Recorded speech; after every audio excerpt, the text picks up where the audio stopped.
आपके पास खड़ा हूँ, मगर अफसोस इस बात का भी है कि जहाँ ये कहते हैं कि कोई पत्थर नहीं चल रहा है, कोई वायलेंस नहीं है, कोई बाइकआउट नहीं है, वहाँ मैं आपसे कहना चाहता हूँ कि हर पार्टी के और ख़ासकर हमारी पार्टी के वर्कर्स को, सीधा वर्कर्स को इन्होंने इन 2 दिनों में बंद कर रखा है।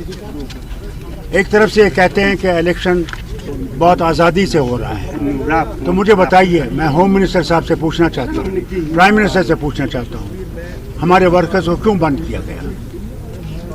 क्या वो डरते हैं कि वो हार जाएंगे? और वो जरूर हारेंगे, इंशाल्लाह हारेंगे। लेकिन प्रधानमंत्री कह रहे हैं कि हम कामदार है, बाकी नामदार है। आप छोड़ दीजिए ना, वो क्या कह रहे हैं? वो कह रहे हैं, वो कहने दीजिए। हमने तो नाम देखे, बाकी ने तो चलिए सिर्फ इल्जाम लगाया।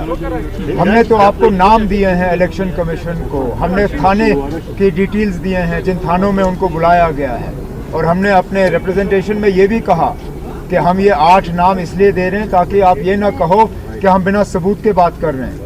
ये एक एग्जॉस्टिव लिस्ट नहीं था, it was an indicative list, it was to show that जो हम कह रहे हैं हम ऐसे हवा में बात नहीं कर रहे हैं। अब इंतज़ामिया की तरफ से ये फिर जवाब आया कि ये जी ऐसे ही बेबुनियाद इल्ज़ाम लगा रहे हैं, लेकिन हमने तो नाम दे के आपको कहा, हमने थाने के डिटेल्स दिए, उस चीज़ का तो आप जवाब दे नहीं सके। हमने किसी एक पुलिस के अफसर के खिलाफ कोई इल्ज़ाम नहीं लगाया, हमने कहा कि ये इंतज़ामिया की तरफ से हो रहा है। और लगातार बहुत सी कॉन्स्टिट्यूंसीज से जो है ये रिपोर्टें आई, यहाँ तक कि मेरे जो पोलिंग एजेंट्स और बाकी थे वो इतने डरे हुए थे रात को कि उनको पता नहीं कहाँ बुला के बंद किया जाएगा। कई सारे तो या तो दोस्तों या रिश्तेदारों के घर में सोए, कुछ तो उनमें से ऐसे हैं जो अपनी गाड़ियों में सोए थे रात को, वो घर वापस नहीं गए।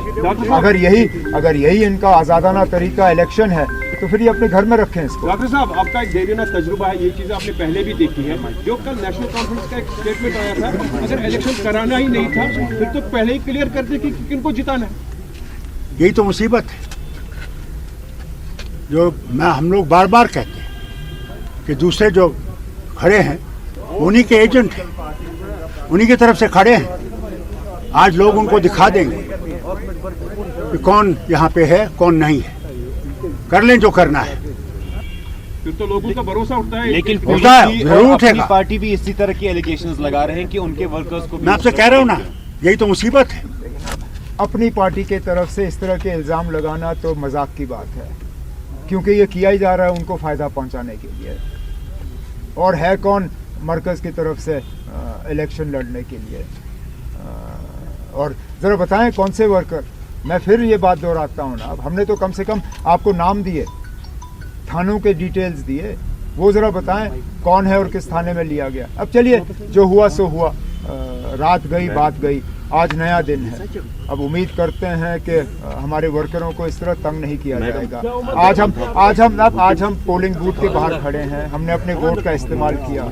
हमारे साथ 2 फर्स्ट टाइम वोटर हैं जो पहली मर्तबा वोट डाल रहे हैं। ये पहली बार है कि हमारी फैमिली की 3 पीढ़ियां जो है एक साथ वोट डालने आए। मैं यही उम्मीद करूंगा कि बाकी जगहों में भी इसी तरह अपने जमहूरी हक का जो है वोटर इस्तेमाल करें। अगर के ये कहा गया है कि कोई बॉयकॉट नहीं है, किसी तरह की वायलेंस नहीं है, किसी तरह का खतरा नहीं है, तो फिर बढ़ चढ़ के लोगों को जो है इस इलेक्शन में हिस्सा लेना चाहिए, अपने वोट का इस्तेमाल करना चाहिए, क्योंकि आखिरकार यही एक जमहूरी तरीका है जिससे कि हम अपनी आवाज़ जो है वो बुलंद कर सकें। उमर साहब, ये चीज़ पहली बार हो रही है, यहाँ कोई हड़ताल काल इस बारी नहीं है, कोई आज इलेक्शन के दिन आप शाम तक वेट करके देखते हैं ना, अब इसका कितना असर पड़ेगा। आप कहते हैं कि कोई बॉयकॉट कॉल नहीं है, ठीक है ना, अब नहीं है, तो इसका वोटरों पे कितना असर पड़ेगा। आज शाम जब तक पोलिंग बूथ खुले हैं तब तक देखें। अब जो लेकिन अब इस बार तो चलिए फिर आप मान के चले ना कि जो वोट में हिस्सा नहीं ले रहा है, अपनी मर्जी से नहीं ले रहा। अब कितने वोटर जो हैं पुलवामा ज़िले में, शुपियाँ असेंबली हल्के से, श्रीनगर से जो हैं, कितने वोटर अपने वोट का इस्तेमाल करते हैं, उसके लिए हमें वेट करना पड़ेगा। मेरी तो सबसे मोतबाना गुजारिश यही होगी कि वो इस मौके को गवाएं ना, इस मौके का वो इस्तेमाल करें, क्योंकि मैं बार बार ये कहता हूँ जमहूरियत में यही एक तरीका है जिससे कि हम अपनी आवाज़ जो है वो बुलंद कर सकें। बहुत सी ऐसी बातें हैं जो हो चुकी हैं जिनके बारे में वोटरों को अपनी राय जो है वो देनी होगी, और ये एक तरीका है। उमर साहब, अभी तो मैं चलो मुझे जाना है। कितना फर्क पड़ेगा? क्या कन्वे करेगा, मतलब मैं कैसे कह सकता हूँ क्या कन्वे करेगा, वो तो रिजल्ट कन्वे करेगा ना। मैं तो ये कहूँगा कि अगर नेशनल कॉन्फ्रेंस के लिए वोट आया, क्योंकि हमने तो बार बार इस इलेक्शन में 5 अगस्त 2019 के हवाले से बात की, 370 को यहाँ से हटाने की बात की, जो हमारे साथ पिछले 5 साल में जो नाइंसाफियाँ हुई हैं उसका हमने जिक्र किया है।